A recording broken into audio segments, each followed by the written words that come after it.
UDF സർക്കാരിന്റെ സ്വപ്ന പദ്ധതിയായ പ്രിയദർശിനി സൗജന്യ യാത്രയ്ക്ക് ഇന്ന് 1 മാസം പൂർത്തിയായിരിക്കുന്നു.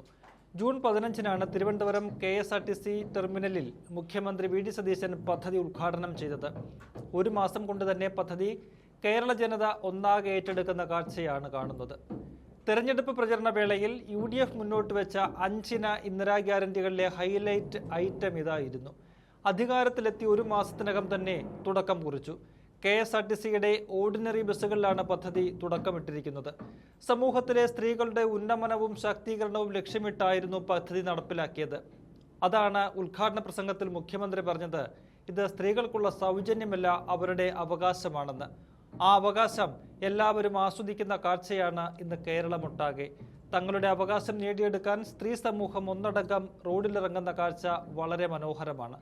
1 മാസം കൊണ്ട് KSRTC ഓർഡിനറി ബസ്സുകളിലെ സ്ത്രീ യാത്രികരുടെ എണ്ണം ഇരട്ടിയോളമാണ് വർദ്ധിച്ചിരിക്കുന്നത്. പ്രതിദിന യാത്രക്കാരുടെ എണ്ണം 7.25 ലക്ഷത്തിൽ നിന്ന് 11.84 ലക്ഷമായി കുതിച്ചുയർന്നു. ഇതോടെ KSRTCക്ക് സർക്കാർ നൽകേണ്ട തുകയിലും വർധനയുണ്ടാകും. പ്രിയദർശിനി സൗജന്യ യാത്ര സാധാരണ സ്ത്രീകളുടെ ജീവിതം മാറ്റിമറിച്ചു എന്ന് തന്നെ പറയാം. പണമില്ലാത്തതിന്റെ പേരിൽ യാത്രകൾ വേണ്ടെന്ന് വെച്ചവർ ഇന്ന് തലങ്ങും വിലങ്ങും യഥേഷ്ടം പായുകയാണ്. പ്രതിമാസം ബസ് കൂലി ഇനത്തിൽ ആയിരങ്ങൾ മുടക്കിയിരുന്ന ജോലിക്കാരായ സ്ത്രീകൾ ഇന്ന് ആ തുക മിച്ചം പിടിച്ച് ആഹ്ലാദിക്കുകയാണ്. പരമാവധി 3000 രൂപ വരെ ഇങ്ങനെ സുരുക്കൂട്ടാൻ കഴിയുന്നുണ്ടെന്നാണ് പല സ്ത്രീകളും പറയുന്നത്. ഇക്കൂട്ടരെ ലക്ഷ്യമിട്ട് ധനമന്ത്രി കൂടിയായ സതീശൻ KSFEയിൽ പിങ്ക് ചിട്ടിക്ക് തുടക്കം കുറിക്കുന്നുമുണ്ട്. മറുവശത്ത് പ്രിയദർശിനി പദ്ധതി തങ്ങൾക്ക് വലിയ തിരിച്ചടിയായെന്നാണ് സ്വകാര്യ ബസ് മേഖല പറയുന്നത്.